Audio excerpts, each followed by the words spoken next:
Salut à tous, ici Michael, j'espère que vous allez bien. On se retrouve aujourd'hui pour une nouvelle vidéo consacrée au logiciel Blender. Aujourd'hui, on va voir comment réaliser la simulation d'océan que vous avez sous les yeux. Donc vous allez voir que c'est pas très difficile. On va utiliser un modifier qui possède quelques paramétrages. Et ensuite, le gros du travail, ça va être vraiment sur les shaders. Donc j'ai déjà prévu des petites vidéos que je vous lancerai au cours de ce tuto pour vous montrer différents paramétrages, notamment au niveau de l'écume, de foam. Par exemple, qu'on peut retrouver ici sur la droite, vous voyez qu'on a cet effet un petit peu blanchâtre également sur toutes les petites rainures. Donc c'est pas le même shader en haut des vagues et en bas par exemple. Donc tout ceci, ça va être via un attribut qu'on va pouvoir faire sur les shaders pour obtenir le résultat que vous avez sous les yeux. Alors à quoi ressemble la scène 3D? Ça ressemble à ceci. Donc vous voyez que c'est relativement intéressant parce qu'on peut voir en temps réel, de manière relativement fluide. Donc peut-être que sur l'enregistrement ça va un petit peu ramer, parce que là on a quand même 5 millions de faces quasiment, mais vous voyez que pour créer les matériaux, on peut voir en temps réel beaucoup de détails pour obtenir les matériaux comme on le souhaite. Alors lorsque je vous parlais d'écume, c'est par exemple cet effet qu'on a ici, et qui donne un effet assez sympa, avec la houle et les vagues. On a également de jolis reflets, donc si je passe en vue fil de fer, vous voyez qu'on a effectivement pas mal de densité de face. On s'en aperçoit également en vue solide.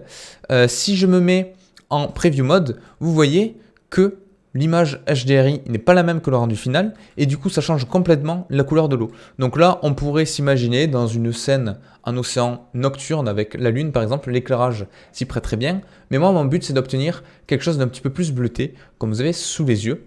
Donc comme vous pouvez le voir, on a certaines nuances qui sont assez sympas je trouve, et si je désactive la transparence, on peut bien voir qu'on a le rendu que je souhaite vous montrer au cours de cette vidéo. Alors là, l'inconvénient, certes c'est relativement réaliste même en temps réel, mais je ne peux pas lancer l'animation, sinon ça va ramer. Vous comprenez bien? Donc l'avantage c'est que le modifier que l'on va utiliser possède un attribut qui s'appelle Resolution. Si je le mets par exemple à 10, je peux lancer mon animation quasiment en temps réel. Je peux régler mon éclairage, mes matériaux, ma caméra, etc. Et ensuite je peux réaugmenter cette valeur pour obtenir quelque chose de plus soigné. Donc ceci étant dit, je vais aller dans un nouveau fichier Blender et on va commencer à faire la simulation de l'océan. Alors sur certaines vidéos ou certaines documentations, vous allez voir que pour simuler l'océan, il est impératif de partir d'un plan pour pouvoir faire la simulation. Ceci est totalement faux. Donc sachez que là, si je supprime le cube de base, si je rajoute un plan, que je vais à droite dans le modifier properties et que je rajoute un modifier de type simulate parce que c'est bien une simulation et que je clique sur océan, on a bien quelque chose qui, c'est vrai, de manière intuitive, on pourrait se dire il a pris mon plan, il a élargi, il a rajouté un petit peu des ondulations, mais sachez que si je rajoute un cube par exemple sur le côté et que je fais la même opération, je rajoute un modifier ocean, on a exactement la même chose, il n'y a pas de différence.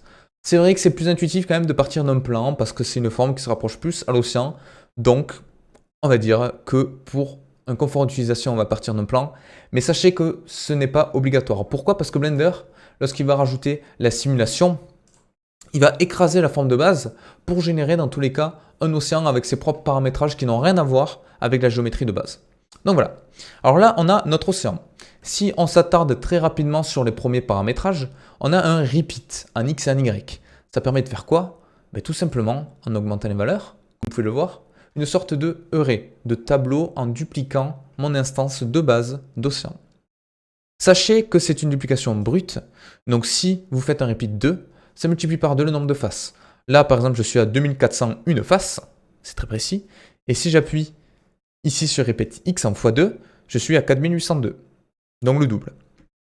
Il n'y a pas d'optimisation à ce niveau-là.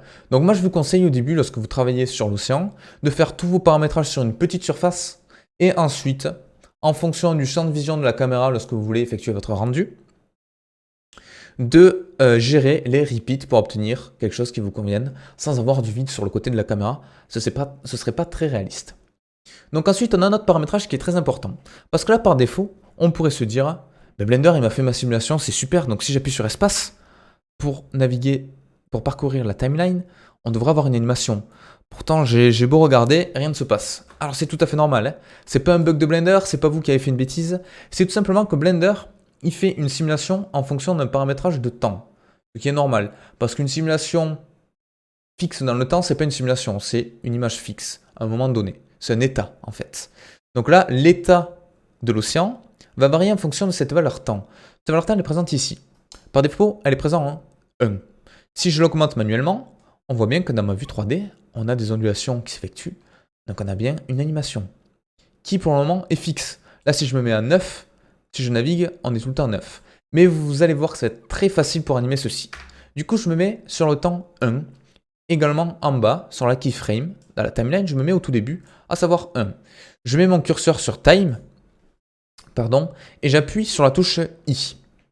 Alors là, Blender, comment il sait qu'il doit verrouiller le temps? Mais parce qu'il considère que le champ qui est survolé par le curseur, c'est le champ qui est actif. Et du coup, là, j'ai bien ma valeur qui est verrouillée en fait à 1 sur la première keyframe. Une keyframe, c'est quoi? C'est un verrouillage d'une valeur à un moment T. Plutôt que parler de moment, on parle souvent en 3D ou même en infographie numérique, on parle de frame. Parce qu'on préfère calculer en fonction des images plutôt qu'en fonction d'une valeur temporelle. Une seconde, ça veut rien dire. On parle plutôt d'images. Parce que vous comprenez bien que si on est à 60 images secondes, 60 frames vont constituer une seconde, mais si on a 30 images secondes, 60 frames, ça va faire 2 secondes. Donc voilà. Si je vais maintenant à 250 sur ma timeline, je peux augmenter mon time à 12 par exemple, et là je peux appuyer sur I. Et là on s'aperçoit de quoi? Si je vais au début et que j'avance avec mon curseur sur la timeline, on s'aperçoit bien que Blender a créé une interpolation entre mes deux timelines. Donc il a fait en sorte de passer de la valeur de 1 à la valeur de 12 en créant des valeurs intermédiaires partout. Alors on a un petit souci par défaut qui est présent dans Blender. C'est pas un souci en soi parce que ça a des avantages, mais là dans notre cas c'est plutôt un inconvénient. Si j'appuie sur espace, on s'aperçoit que l'animation au début elle est très lente. Là elle commence à avoir un rythme à peu près linéaire et là elle va commencer à décélérer. Alors ça vient de quoi?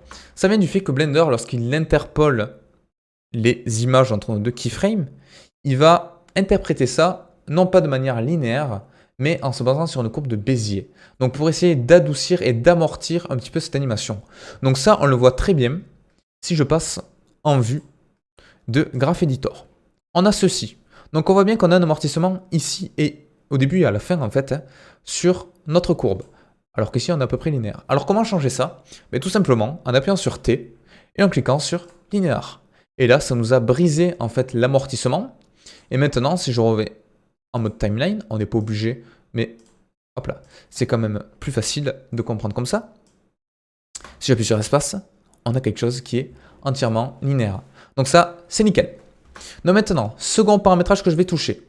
Donc sachez au passage que vous avez des presets effectués, mais nous, on ne va pas y toucher.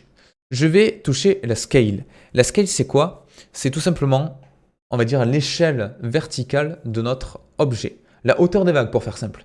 D'ailleurs, la description est très explicite. Scale of the displacement effect. Le displacement, c'est quoi? C'est l'effet de rajouter de la verticalité en fonction d'une texture en soi. Donc là, si j'augmente ceci, que je mets par exemple à 4,8, on a ceci.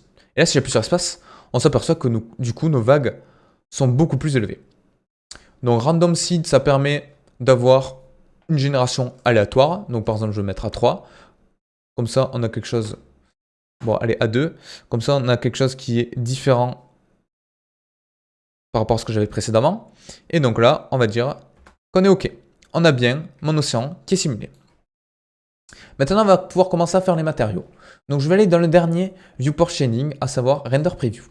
Je vais supprimer ma lampe de base, elle ne nous intéresse pas. Et je vais rajouter dans le World un Environment Textures Open. Et je vais prendre mon image HDRI que j'utilise très souvent, qui est Lakeside, qui a une résolution 8K, donc elle est assez solide. Et ça permet d'obtenir vraiment un éclairage nickel. Donc voilà, je vais aller dans le Render Properties. Bien évidemment, hein, je le rappelle à chaque fois, mais cette image sera présente dans la description pour le téléchargement. Et elle est gratuite sur le site sur lequel je vous envoie. Et elle est en CC0 en termes de licence, donc vous pouvez la réutiliser comme vous le souhaitez. Je vais aller ici dans le Render Properties, je vais aller dans Film et je vais cliquer sur Transparent. Ok, là si j'appuie sur espace, on a bien une animation qui s'effectue. Donc voilà, on est content et on a un bon éclairage. Donc je vais de suite créer le matériau de mes vagues. Je vais aller dans Shader Editor. Je vais cliquer sur mon océan et je vais cliquer sur New. Donc là, ça va bien créer un nouveau matériau. je vais réduire un petit peu ça, pas pour longtemps parce qu'on va en avoir besoin. La première chose que je vais faire, c'est augmenter la transmission. La transmission, ça permet quoi? Ça permet de faire passer de la lumière à travers notre surface. Transmission et spécular sont étroitement liés parce que si je mets le spécular, pardon, pas spécular, la roughness. La rugosité, si jamais à 1, on s'aperçoit qu'on a quasiment plus de transmission. Si jamais à 0, c'est comme si on voyait entièrement à travers. Donc nous, on va mettre 0,05 pour obtenir quand même des reflets sympas, parce que si je me mets à 0, on n'a quasiment pas de reflet de lumière, alors que si je mets à 0,05, ça va étaler un petit peu la lumière, et donc là, on a quelque chose qui est un petit peu plus correct. Et l'indice de réfraction de 1,45, je vais le baisser à 1,3. J'ai trouvé que c'était, d'une manière générale, un petit peu plus réaliste pour l'eau. Ok, donc là, on est pas mal. Donc après, oui, le IOR, c'est vraiment, à titre personnel, honnêtement, entre 1,3 et 1,45, il n'y a pas beaucoup de différence. On le retouchera à la fin si j'y pense, mais vous allez voir que ça ne touche pas beaucoup. Ensuite, comment rajouter cet effet qu'on avait sur la vidéo d'écume? Donc si je vous remonte la vidéo, vous voyez qu'ici, on a de l'écume qui est rajoutée. Donc en manière un petit peu grossière, ça donnerait ceci. Donc là, ça fait vraiment un effet filament blanchâtre qui est vraiment trop important à mon goût. Donc c'est pas très réaliste, mais ça me permet de vous montrer comment rajouter cet effet-là. Parce que si vous n'en mettez pas, ça fait de suite moins réaliste. Là, c'est la simulation du même océan sans écume. Donc vous voyez que c'est entièrement bleu et on n'a pas de variation là où l'eau va ratterrir en haut de nos vagues, donc c'est pas top. Alors comment rajouter ceci? En anglais, sachez que mousse ou écume, ça se dit foam. Et du coup, si vous allez ici dans votre modifier properties, on a quelque chose qui s'appelle generate foam, qui par défaut n'est pas activé, donc c'est un petit peu traître. Je peux cliquer dessus et là on a foam data liner name. Je vais l'appeler écume. Ok. Et maintenant, dans mon shaders editor, si je fais Shift A, dans Search, je peux taper Attribute, ça ira plus vite. Ok. Et que je relie mon factor à ma base color, je vais juste baisser la transmission à 0 juste pour vous montrer comment ça réagit. Et là, dans Name, je vais taper écume. On a ceci. Ça nous crée bien quelque chose un petit peu blanchâtre au niveau de mes vagues. Alors là, la résolution n'est pas top, hein, parce qu'on est à 7 dans mon modifier, je vais le mettre à 15. Pour commencer, voilà, avoir quelque chose qui est assez détaillé, mais qui ne demande pas trop quand même d'informations à Blender. Donc là, voilà, on a bien la donnée qui est présente, en sachant que ce facteur-là, ça va être une valeur, comme la couleur en indique, grisâtre, c'est une valeur linéaire, hein, qui va aller de 0 à 1, donc de noir à blanc, pardon, et ça me permet de faire du mix shader. Donc je vais désactiver ça, je vais remettre la transmission à 100%, je vais faire Shift A, Mix Shader, je vais le mettre au milieu, je vais faire CTRL-C de mon principal BSDF, CTRL-V, je vais le décaler, je vais relier.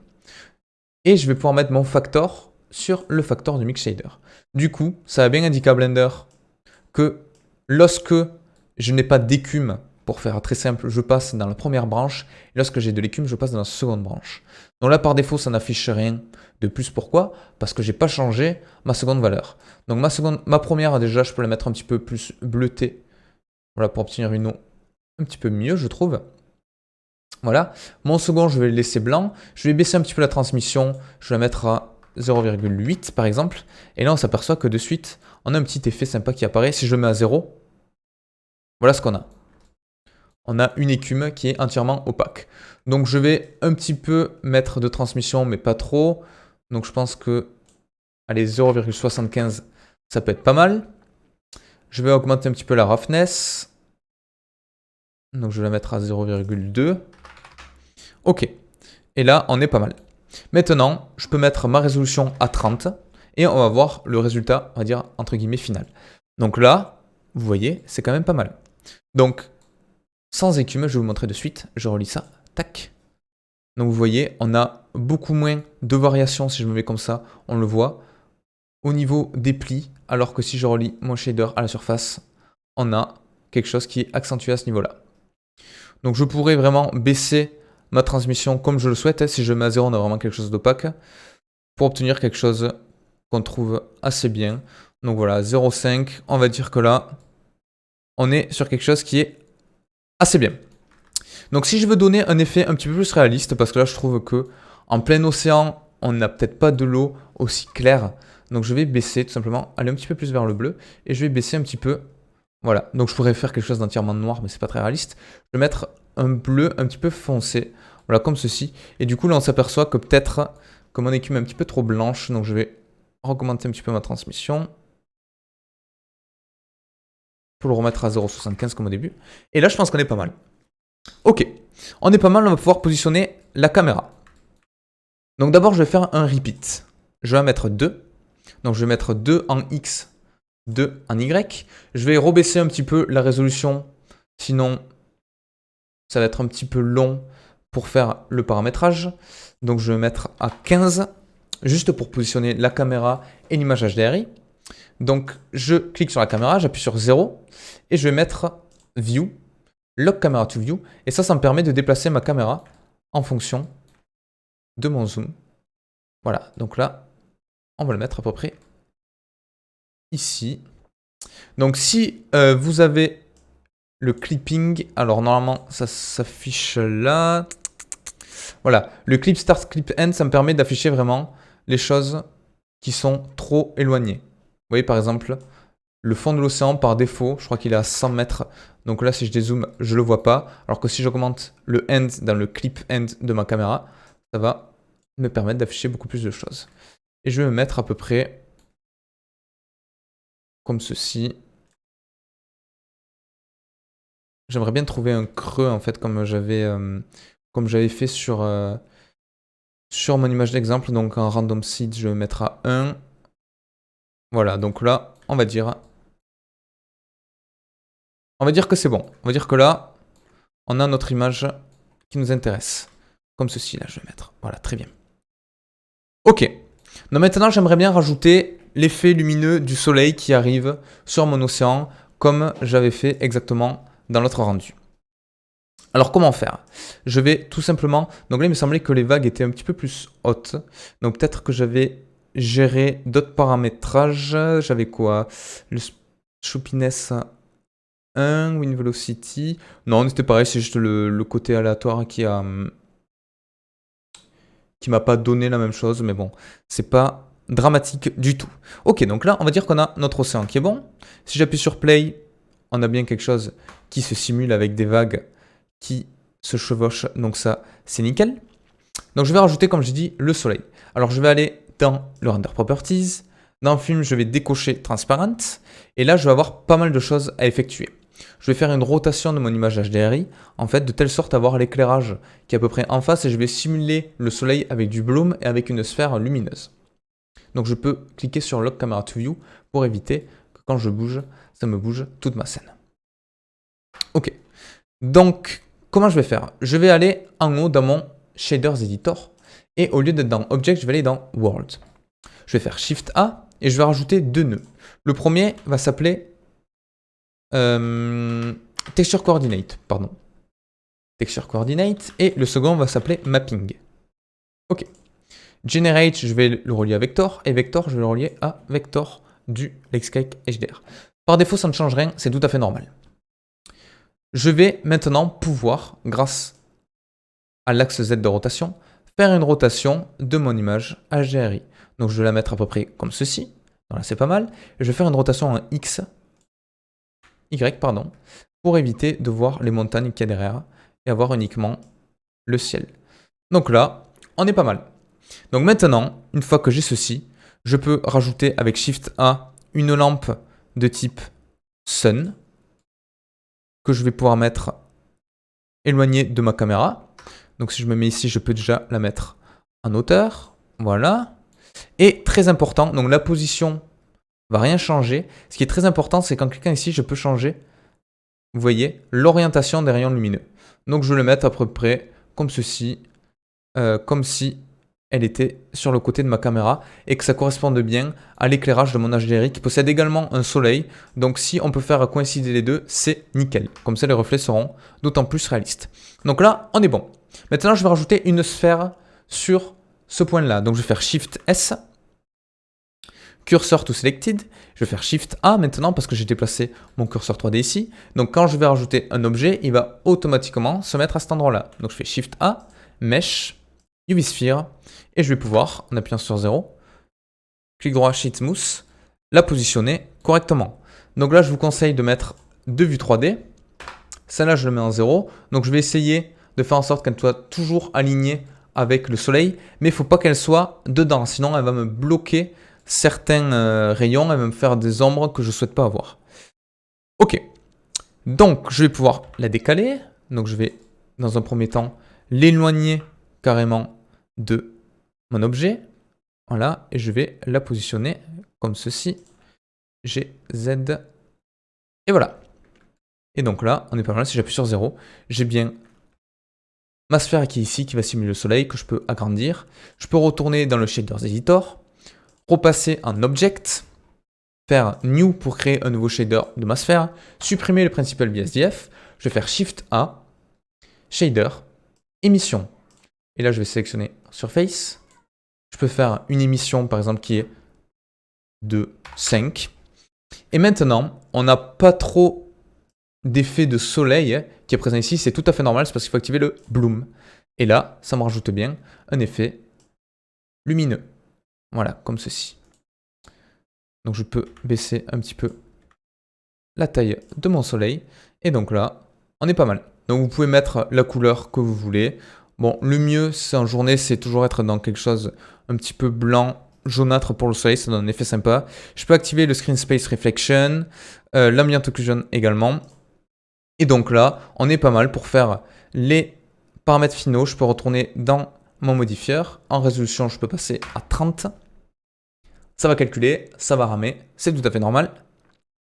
Et voilà, et là j'ai bien mon océan qui est relativement réaliste, je trouve. On a un shader qui est pas mal.